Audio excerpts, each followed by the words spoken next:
in September 1963 after some 26 months of construction at a cost of $8.5 million, all financed by the sale of revenue bonds.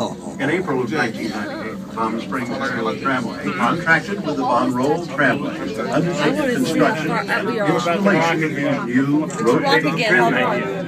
Okay, we're going to swing a little bit more on this time. So hang on. Oh my God, Joe, look at this. Right, at a total cost of $12 million. Just as necessary to get our tax dollars are used in the cost of construction and the operation. Oh, man. Look how beautiful.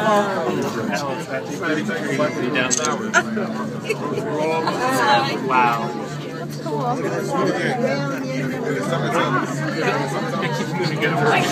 don't know where you're going right now. I feel like I'm